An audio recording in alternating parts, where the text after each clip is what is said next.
quero ler aqui com vocês um texto da palavra do Senhor. 1 aos Coríntios, capítulo 9, versículos 24 até o versículo 27. 1 aos Coríntios, capítulo 9, versículo 24. E a gente vai até o final do texto. Um texto onde Paulo nos fala a respeito da nossa vida interior, da nossa vida com Deus, da vida da igreja. E ele mostra um detalhe e um fato importante que eu quero destacar nesta manhã com vocês. Paulo diz: não sabeis vós que os que correm no estádio, todos na verdade correm, mas um só leva o prêmio? Correi de tal maneira que o alcanceis. Todo atleta em tudo se domina, aqueles para alcançar uma coroa corruptível, nós porém a incorruptível. Assim corro também eu, não sem meta, assim luto, não como desferindo golpes ao ar, mas esmurro o meu corpo e o reduzo à servidão, para que, tendo pregado a outros, não venha eu mesmo ser desqualificado.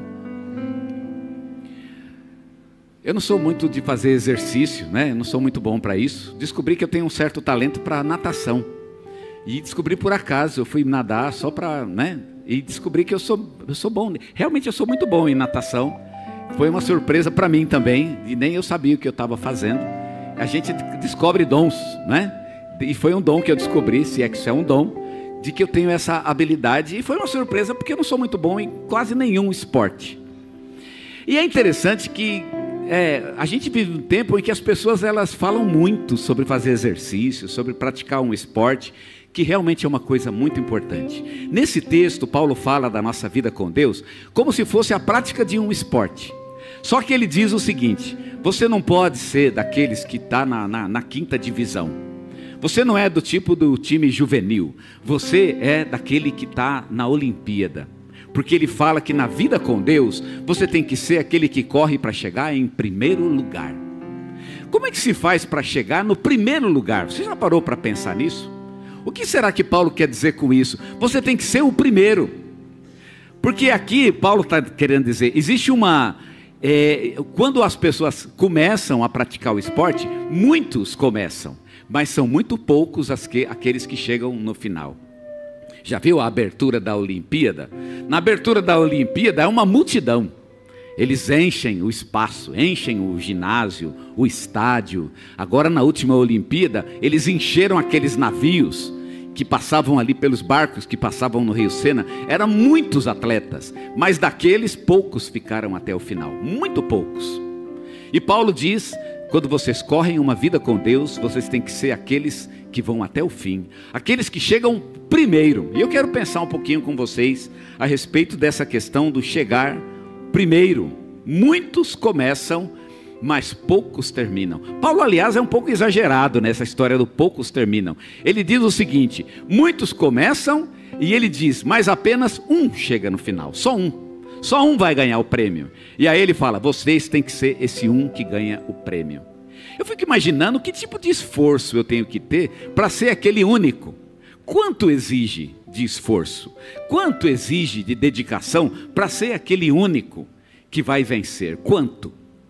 Eu imagino que não deve ser uma coisa fácil. A vida com Deus realmente é para poucos, porque a vida com Deus é algo para vencedores. São aqueles que conseguem chegar no final, aqueles que vão até o fim, que vencem e que ganham, portanto, o prêmio final, a coroa final.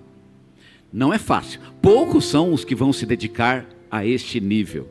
Eu creio que o maior adversário de qualquer atleta nunca é o outro, é sempre ele mesmo. O adversário sou eu mesmo, porque eu preciso vencer o meu limite, eu preciso vencer as minhas incapacidades, as minhas ideias, meus preconceitos. Eu tenho que vencer minhas próprias limitações e me aprofundar no relacionamento com Deus e entender que a minha vida ela é uma luta diária. As minhas inclinações, os meus pecados, aquilo que eu tenho que enfrentar diante de Deus e na minha caminhada com Deus, é uma luta que eu tenho com Deus, mas é uma luta que eu tenho em meu próprio coração. E eu tenho que entender que o adversário sou eu mesmo.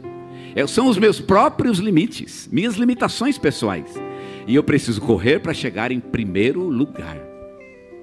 Como é que a gente faz para chegar em primeiro lugar? Eu achei que esse é um desafio grande, fiquei até assustado. Meu Deus, eu preciso melhorar muito então. A Edneia está lendo uma série que eu já li, né, chamada de Heróis Cristãos, onde fala de grandes homens de Deus e conta a biografia deles. Eu creio que são 10 ou 12 livros ao todo, e conta a biografia dessas pessoas. E eu me lembro de algumas delas, e a gente conversa sobre essas biografias, e eu fico pensando, esses homens eram homens da melhor qualidade, homens incríveis. Meu Deus, eles chegaram muito na frente de mim, eu estou tão atrás, como é que eu vou ser o primeiro? Se já tem tanta gente incrível e maravilhosa na minha frente, como? Mas Paulo não diz exatamente que eu tenho que chegar primeiro. Ele fala, eu tenho que correr como se eu fosse o primeiro. Eu tenho que ter o espírito de chegar primeiro.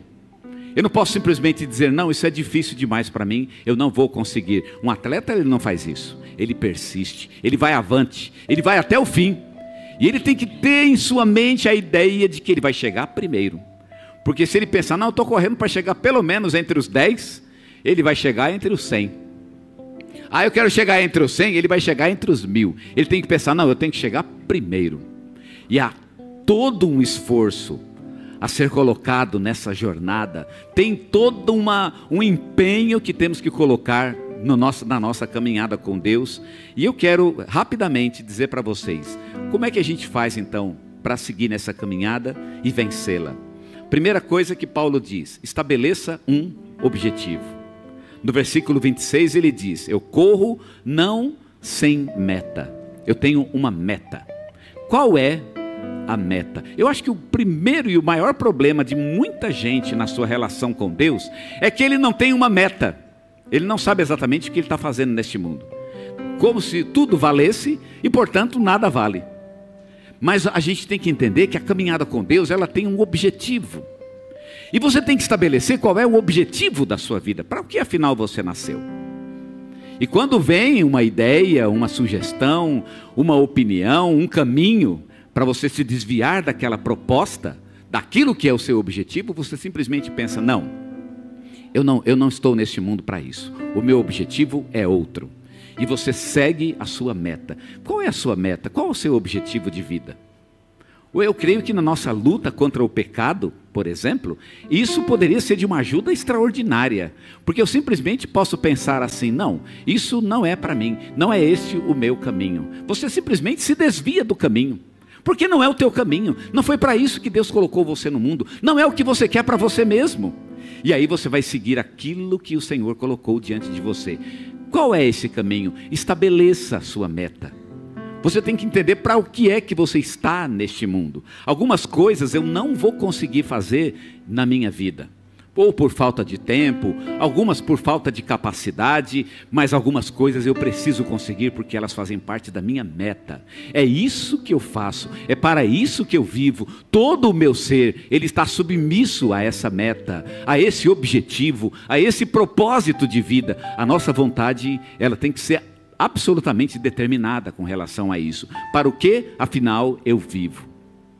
Quando eu vivo para a glória do Senhor, então eu encontrei o alvo da minha vida.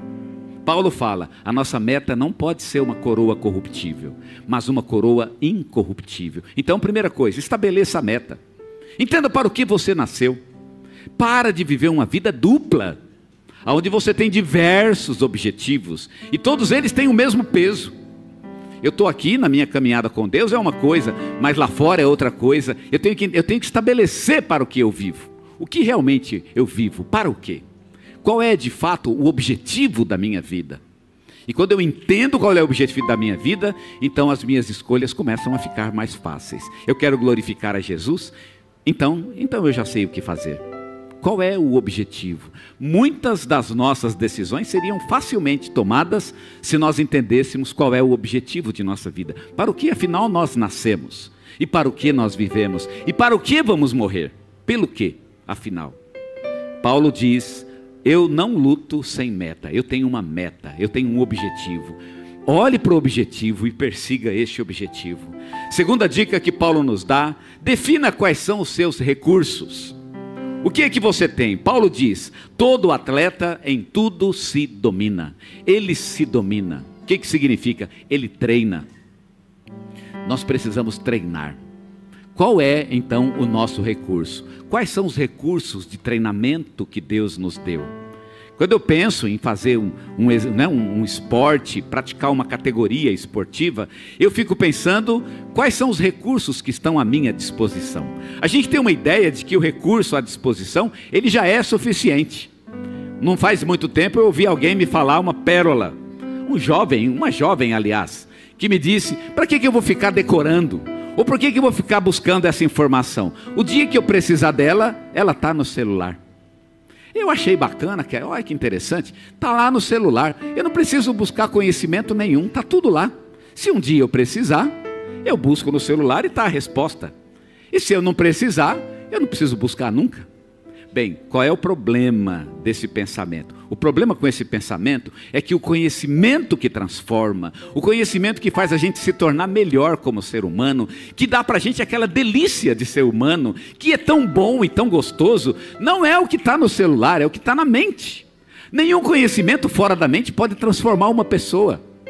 É como um livro que você não lê, ele não tem nenhum poder sobre você. Uma mensagem que você não ouve não tem poder nenhuma sobre você. Algo que você não incorpora, que você não internaliza, não pode transformar a tua vida. Portanto, eu não posso ficar olhando para o objetivo, pois isso não vai resolver o meu problema nunca. Eu preciso praticá-lo.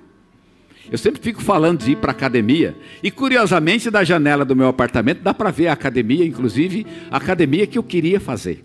E às vezes eu olho e ela está lá. Esses dias eu olhei e estava fechada. Oh meu Deus, será que ela fechou? E já faz 2 anos que eu estou nessa história. Olha, ela fechou. Chamei de né, olha, aquela academia que a gente ia fazer fechou, e agora? Porque era barata, né? Era uma academia um pouco mais barata. Olha que 2 anos depois. Olha que pena, ela fechou. Aí esses dias ela abriu de novo. Eu fiquei contente. Oh meu Deus, abriu. Eu achei que tinha férias, para ver que o rapaz ficou de férias. Abriu de novo. Já fiquei contente. Irmãos, faz 2 anos que eu estou nessa vida. Agora eu falo, ficar na sacada do meu prédio olhando a academia vai resolver alguma coisa? Não. Eu preciso treinar. O recurso, ele só existe quando a gente o vive, quando a gente o pratica. Então a gente precisa praticar. E como é que a gente pratica? Você pratica na oração. Você pratica na leitura da palavra. Você pratica no testemunho intencional. É você dizer, não, é intencional, eu estou aqui no meu ambiente de trabalho, eu vou dar um bom testemunho, eu sou de Deus, eu vou fazer assim, e você tem intencionalmente uma vida correta, uma vida nas mãos de Deus, que realmente dá um testemunho positivo de Deus.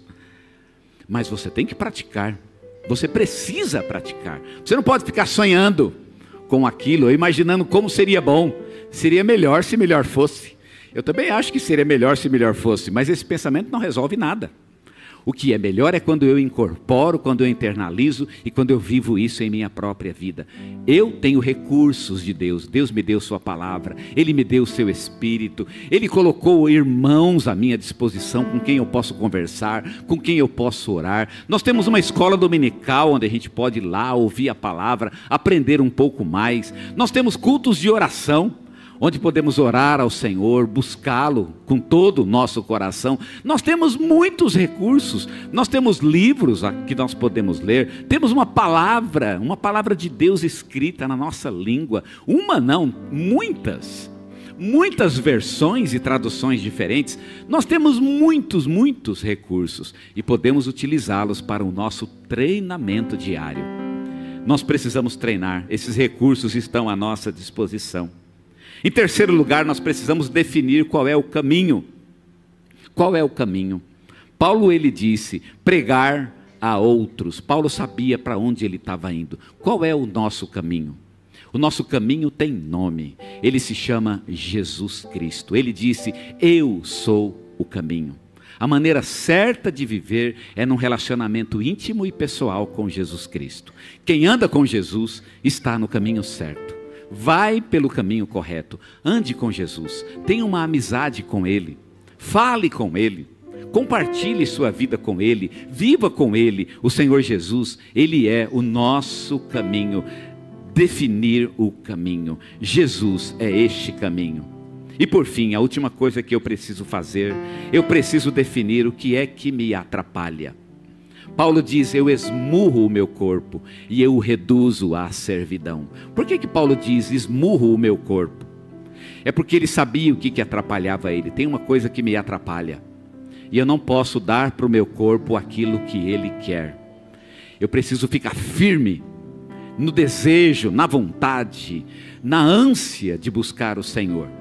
E o que está me atrapalhando de fazer isso? Então eu tenho que me livrar daquilo que me atrapalha. O que me atrapalha? O nosso problema é que a gente carrega muitas vezes nessa jornada coisas que nos atrapalham, fardos que muitas vezes nós trazemos do mundo. E a gente quer passar pela porta estreita com esse fardo, mas o fardo não passa pela porta. E a gente fica tentando, insistindo na caminhada com Deus, com antigos preconceitos, com antigos pecados, antigos pensamentos, e essas coisas ficam dominando a nossa vida, e elas acabam por fim atrapalhando a obra de Deus em nós. Paulo, ele diz: eu prossigo, e quando eu prossigo, eu vou me livrando daquilo que está me atrapalhando. Se meu corpo me atrapalha, eu me livro dele, eu o esmurro, eu o enfraqueço, esmurro o meu corpo, ele diz. 1 Pedro capítulo 2, versículos 1 e 2, ele fala essa limpeza do caminho que nós precisamos fazer para buscar o Senhor. Diz Pedro: despojando-vos, portanto, de toda maldade e dolo, e hipocrisias, e invejas, e de toda sorte de maledicências, desejai ardentemente, como crianças recém-nascidas, o genuíno leite espiritual, para que por ele vos seja dado o crescimento para a salvação. Se livra de toda a malícia, é o que Pedro diz. Como uma criança recém-nascida. Uma criança recém-nascida não tem malícia quando ela pede o leite à mãe. Ela vai aprender alguns truques com o passar do tempo para obter aquilo que ela deseja. E ela vai começar a montar uma série vai arquitetar alguns planos, algumas ideias, algumas artificialidades que vão levar ela a ter aquilo que ela deseja mais para frente. Mas uma criança recém-nascida, ela não tem esse tipo de coisa. Ela simplesmente quer o leite, não há maldade nisso. E por que ela quer o leite? Porque ela sabe que precisa disso, é a vida dela. E ela chora, e não há no choro dela nenhum tipo de maldade. É tão correto, tão simples. Eu só desejo o leite espiritual. E Pedro diz: a gente precisa ser assim, como criança recém-nascida. Simplesmente pede a Deus aquilo que você precisa. Confesse a falta. Tiago não diz: você tem falta de sabedoria? Confessa, eu tenho. Então peça a Deus. E Ele dá liberalmente. Eu acho bacana o dar liberalmente. Ele dá à vontade, Ele dá muito. E Ele quer muito dar sabedoria. Ele deseja isso. Esses tempos atrás eu fiz essa oração a Deus muito confiante. Ele vai me dar porque Ele está doido para me dar sabedoria. Eu estou pedindo aqui, mas Ele está só esperando. E Ele quer muito me dar a sabedoria. Ele quer dar a sabedoria para todos nós. Há muitas bênçãos que o Senhor quer dar para nós. E Ele está disposto a fazer isso. É só pedir. Mas eu preciso me despojar daquilo que me atrapalha. Sem dolo, sem engano, sem malícia. Me livrar daquilo que atrapalha a minha vida. O que atrapalha a minha vida? O grande problema de muitas pessoas é que elas ainda carregam coisas do seu passado e que ainda estão presentes em sua vida. Coisas que deveriam ter sido deixadas lá atrás, mas as pessoas não conseguem fazer isso. Vão insistindo, elas vão persistindo naquilo que não combina com o caminho do Senhor, naquilo que não combina com a pureza, com a santidade de Deus. Pedro diz: despojem-se, tirem isso da vida de vocês. Hebreus capítulo 12, verso 1. Portanto, também nós, visto que temos a rodear-nos tão grande nuvem de testemunhas, desembaraçando-nos de todo o peso e do pecado que tenazmente nos assedia, corramos com perseverança a carreira que nos está proposta, olhando firmemente para o autor e o consumador da nossa fé. É interessante que o autor aos Hebreus diz: livrando-nos do peso que nós estamos carregando. Sabia que o pecado é um peso que a gente carrega? Na vida com Deus é um peso. Aí fora no mundo pode ser até um subterfúgio. É como aquela maleta que os soldados carregam né? Eu quando estive no exército, eu carregava uma maleta que tinha lá tantos quilos, 15 ou 20 quilos, se eu não me engano. E a gente tinha que caminhar 20 quilômetros com aquilo nas costas. Depois de 20 quilômetros era um horror, aquilo pesava que nem chumbo. E o pecado é assim, ele pesa, ele não é agradável. Ele é agradável no mundo, porque aquela maleta lá, aquela mochila, de vez em quando você pode abrir ela e pegar alguma coisa de que você precisa. Talvez um alimento, talvez uma arma, talvez um recurso, você pode pegar. Mas na sua caminhada com Deus, aquela maleta não funciona, porque aqueles recursos, aquelas soluções artificiais, elas não combinam com a nossa comunhão com Deus. Então aquilo tem que ser deixado fora, é peso morto, e tem muito crente carregando peso morto, peso do pecado que deveria ser deixado lá atrás. Eu coloco diante do Senhor, eu me rendo a Ele, eu deixo na mão dEle, e aí então, finalmente eu encontro uma vida de liberdade com o Senhor. Ele vai suprir as minhas necessidades, eu vou confiar nele, Ele é suficiente. Eu não preciso carregar um peso de suprimento para me ajudar na hora da dificuldade. O meu suprimento é o próprio Senhor, é para essa vida que Ele nos chama.